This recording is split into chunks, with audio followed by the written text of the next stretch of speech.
Welcome to this week's Mystic Message. I hope it finds you well. It's a very emotional message, an emotional time.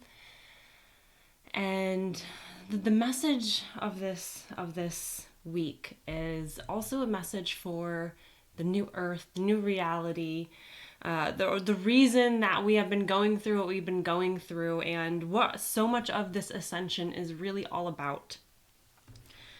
I believe that I am here to hold the light, that I am here to hold the light, that I am here to anchor it in, that I am here to anchor in love. And I got there through facing a lot of darkness. You don't become someone who can anchor in light to that extent without facing darkness. And I know many of you watching this have faced your own darkness. And it was not for nothing. Yes, I'm sure there was plenty of your own karmic baggage to heal, but it was to bring you to this point, to give you the capacity and the strength and the courage to stand in the face of darkness and hold the light and hold the anchor in love and light in the face of so much darkness that makes most people crumble. You know, we've I firmly believe that we are all cogs in the wheel of change. I say that all the time. And we all have a role to play in this shift of our collective of humanity, of a species, and of the planetary body, of our consciousness, of our vibration, of our density. So much is changing and evolving, and we all have a role. And this message is for those of you who your role is to hold the light and to hold love and to anchor it in now more than ever.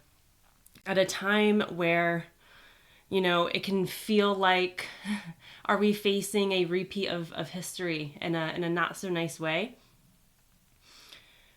We're not being forced into repeating history. We are being challenged to up level and to do it a different way, to not fight with swords, to rise above and to realize that the next level, the level up of this consciousness is not war through violence and duality and polarity pitting against each other. It is facing darkness with love. It is holding this collective light. I'm not making this political. This is not to be political. This is those of you who have faced darkness. What did you learn from it? Whether it's trauma, horrific experiences, abuse, right? Like whatever darkness, it could be physical, it could be mental, right? It doesn't matter. What did you learn through facing your darkness? You learned that you can't fight it. You don't fight it with anger and rage, right? You don't pull your shadow out of the darkness through hate or through shame or through blame. You bring love, right? You offer love to your shadow. And the ability to stand in darkness and to face your darkness, to face darkness of those around you through your healing process, and to hold love despite it, despite what your nervous system is telling you, despite what your body's, how your body's reacting to the different frequencies, despite all of the trigger, right? You held love in the face of the ugliest parts of you, the wounded parts of you. And through that love, you were able to offer them light. You were able to shed light and to bring love into all of these parts of you. And that was setting you up for this moment. It is your moment to now give that love and that light to those around you, to those who maybe haven't strengthened that muscle, who are overcome with fear and grief and all of the emotions that I know we are all feeling. I know that you're feeling it too. I'm feeling it. But you learned this skill for a reason. You honed this skill for a reason. Another thing I love to say, and if you know me, you've heard this 5 million times, the pendulum swings both ways. The further into the darkness that you have the capacity to venture through from your soul, from your experiences, through your healing, the further into the light that you can go. We need you.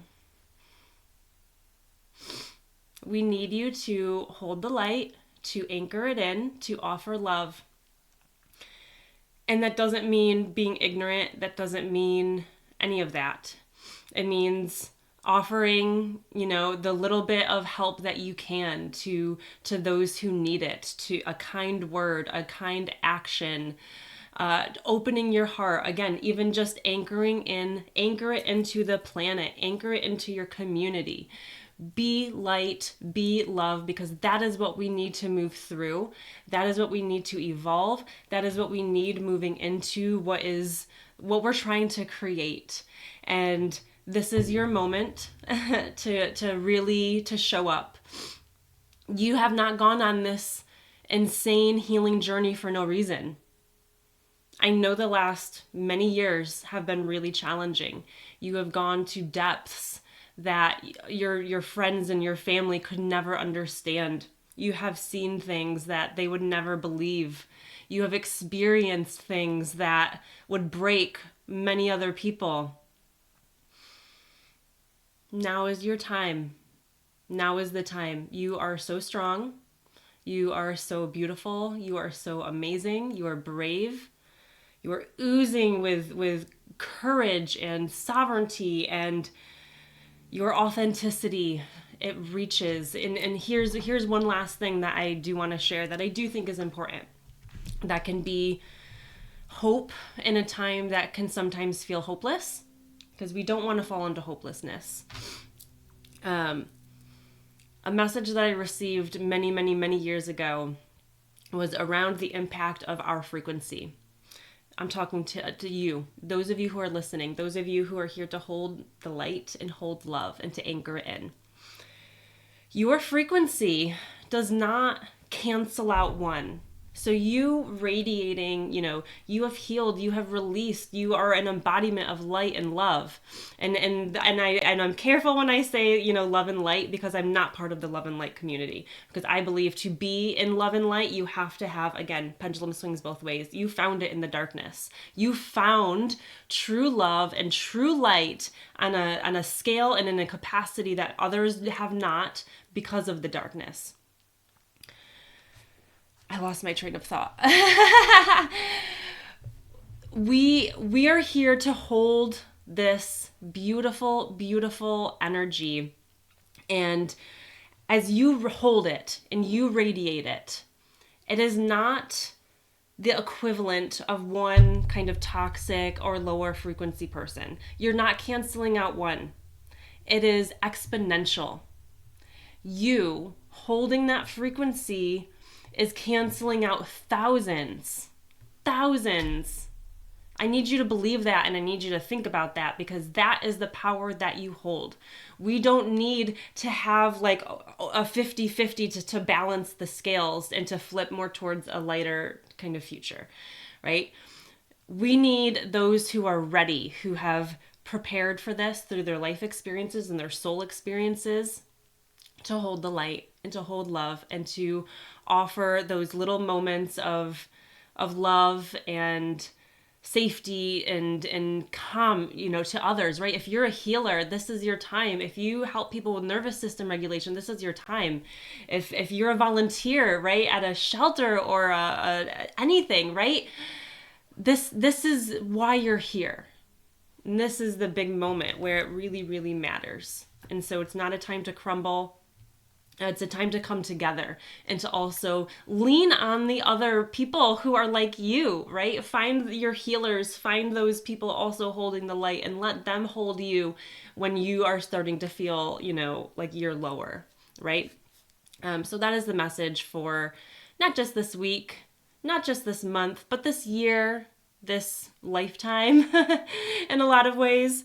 I offer group healings every month. They are pay whatever you want. You can come for free. I am hosting one on Wednesday, tomorrow, January 28th.